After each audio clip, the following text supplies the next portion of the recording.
Itakuwa tukizungumza naye kuhusiana na masuala ya siasa na vile vile sera za umma. Maana kuna baadhi ya matukio yametokea katika hii ziara yote ya rais. Je, yeye kama mchanganuzi wa sera za umma ina maana gani? Lakini kwanza, kabla ya kuingia kwenye mjadala, tufuatilie hiyo ziara ya rais. Leo hii yupo katika kaunti ya Embu na yuko Mbeere. Hebu tusikie amewaeleza nini awali, lakini alipokuwa kule katika eneo hilo la Mbeere. Kwa sababu nasikia ndio inawasaidia kwa mambo ya kilimo na kuwatafutia soko. Si namna hiyo?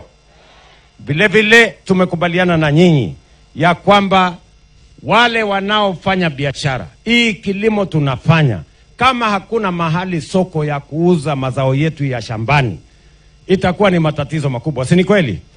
Na ndio sababu hiyo hapa Embu tunawajengea soko mpya 7 hapa Embu. Kwa sababu soko ni ya muhimu. Si ndio? Na huyu mjumbe wenu anajua soko tumeanzisha, mheshimiwa, si ndio? Makutano iko soko. Kiritiri mimi nitawajengea soko. Kwa sababu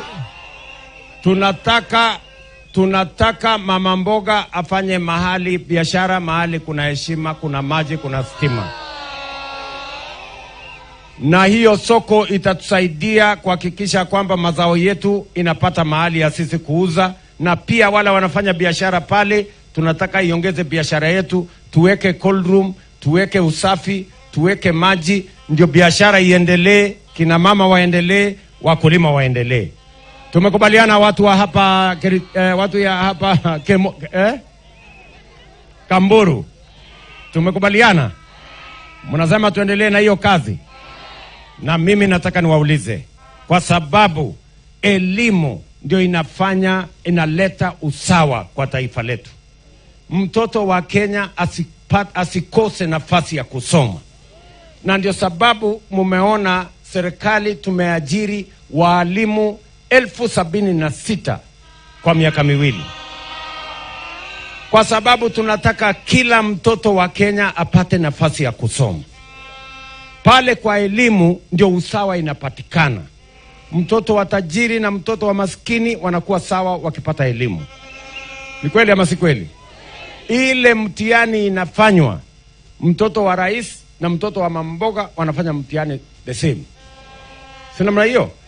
Hapo ndio tunapata usawa, ndio tuende Kenya pamoja. Na ndio sababu hiyo wakati mliniambia ninyoroshe CBC na niajiri walimu zaidi na nipange mambo ya funding ya university, hiyo mambo yote tumeweka taratibu ya sawasawa. Tumenyorosha CBC, walimu tumewaajiri 76,000, na vile vile tumehakikisha kwamba funding model inahakikisha ya kwamba watoto kutoka jamii maskini wanapatiwa basari hadi 90% ndio wasome university na TVET kama watoto wa Wakenya wengine. Tumekubaliana. Na jana nimesema ya kwamba wale watu wa Comptroller of Budget wameambia counties ati wasitoe basari kwa watoto wetu wanaosoma. Lakini nimewaeleza mambo ya masomo ni kazi ya national government. Lakini national government haiwezi kufanya kazi hiyo peke yake. Tunataka tuunganishe national government na county government katika mambo yetu ya elimu.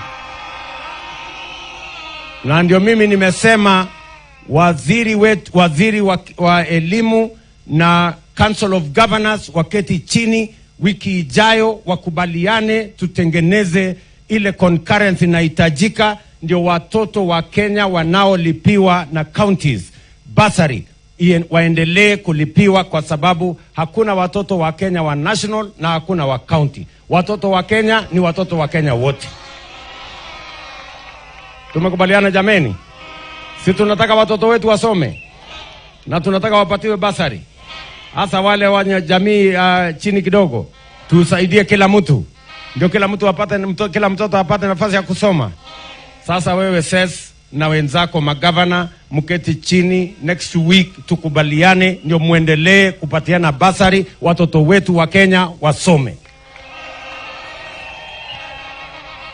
Tumekubaliana jameni, watu wa Kiritiri? Mnasema tuendelee na kazi ama mnataka tuletewe vitina? Tuendelee na kazi? Tuendelee tusiendelee? Wale wanasema tuendelee, nione kwa mkono. Wale wanasema tuendelee. Sawa sawa. Na mimi nataka niwaeleze watu wa Embu.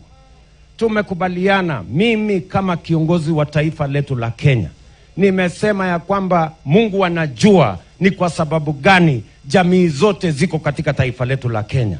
Hakuna jamii iko Kenya kimakosa. Mungu ndio alipanga tuwe sisi wote hapa. Na kazi yangu kama kiongozi wa taifa ni kuunganisha jamii zote, kutoka pande zote, kutoka kaunti zote.